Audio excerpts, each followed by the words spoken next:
Budget अंत कीजिए। Thank you, Madam Chairman. Salam साहब बताइए। Thank you, Madam Chairperson. I would like to thank you for giving me this opportunity. Mr. Speaker, Madam Chairperson, I want to thank the leader of the opposition, Rahul Gandhi ji, and Madam Sonia Gandhi ji for allowing me to take part in this budget discussion. Madam Chairman, person. I don't want to repeat the argument. In fact, I was always positive with the development and the policies, Madam Chairman. But this government seems to neglect the budget that was supposed to be pivotal, ensuring the goodwill of the masses, reaffirming the trust on June 4th. It has been long, and government has proven that they focus mainly on Sabka Nash, Apna Vikash. Seems like it has not learned a lesson from the Lok Sabha poll. Once again, the budget has attempted to fix supply-side factors without paying attention to farm ways to bolster consumer demand. Instead, the whole budget exercise for the financial year seems to concentrate solely on reducing the fiscal deficit from 5.1% currently to targeted 4.9%.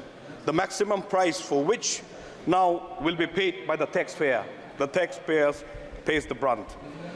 The taxpayer on the long-term capital gains announced have been increased, something that our finance minister would only simplify the tax structure.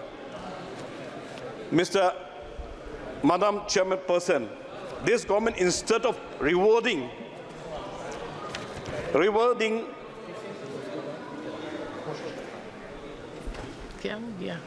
all the other states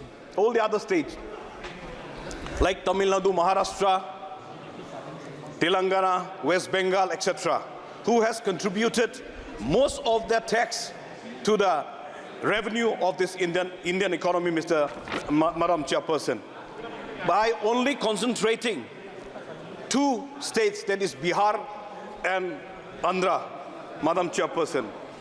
Now, when we look at the Northeast, when we look at the tax, Madam Chairperson, the new tax rules for the LTCG is only beneficial if a citizen of India is earning close to the exempted value rupees 1.25. However, as we move beyond the exempted figure, the tax on capital gains will increase disproportionately because 2.5% increase in the tax rate outweighs the rupees 25% exemption increase, Madam Chairperson. Now, why do we celebrate this budget when the matter is in a very great concern that has garnered a significant attention in the recent year? The devastating result, increasing the number of the Indian citizens renouncing their citizenship, and the exodus of tax-paying employees from our nation that is relinquishing their citizenship from India, Madam Chairperson. Now, when you look at the ME report, approximately 1.87 million Indians are renouncing. In 2022, post-COVID, 225,000 individuals they have relinquished their citizenship from the Indian. In 2023, more than 2 lakhs, Madam Chairperson.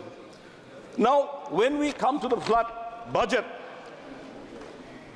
the Northeast seems to have been neglected in the budget of irrigation and flood mitigations, like Meghalaya and thorn-striped Manipur. Madam Chairperson, the government seems to have not even touched the Northeast, as an evidence by the situation in Manipur. There has been a lack of initiative to ensure the health and the well-being of the women in the region. Despite Assam being the highest maternity and mortality rate, the government prioritized expanding only the banking. When the women themselves will die, what is the purpose of banking, ma'am? So therefore, I urge the government to address this disparity if you provide immediate aid to the riot-stricken people at the very least, establish well-equipped healthcare or hospitals to meet their needs. I want to focus mainly on Meghalaya, Madam Chairperson. Ugly surprises, uncertainty that very occurs with no hope of predicting them in real time. When you look at the Manipur, ma'am, there has not been a much effort to weigh the situations. No common framework seems to exist to set the rules for doing so. The victims of Manipur could not have foreseen what was going to happen and how the government was going to deal with the livelihood meltdown of thousands of Manipuris. The notions that livelihood meltdown are scarce and mirage, since no other states don't generally happen these kinds of incidents, ma'am. These are the failures of the government, and it's very, very much unfortunate. When we come to the Meghalaya, Madam Chairperson, the Meghalaya has taken the resolutions on Garo Khasi language to be included in the 8th schedule, when we could have portrayed a beautiful language in this wonderful, diversified decorum of the country. And another one, ILP, that is also been taken a resolution on the floor of the House, Madam Chairperson. Now, we know that in the Northeast, it has got quite alarming check of illegal immigration. Just few days back, hundreds of Rohingya immigrants, they have already migrated to India. Now we don't have the proper checking point, ma'am. So that's why if we could do it, serious checking in this border region. Last, ma'am. Now, rampant smuggling is happening. And with that rampant smuggling along the border, this Rohingya and all the other anti-social elements that like drugs and all the others are coming through, ma'am. So if the checking point can be put up in these border areas, even the smugglings of areca nuts, even the smuggling of drugs, even the smuggling of, sugars, this is happening. That's why the local consumers are having the problem in those states. माननीय सदस्य श्री दर्शन सिंह चौधरी जी, thank you. सभापति महोदय, आज budget भाषण पर आपने मुझे बोलने का मौका दिया।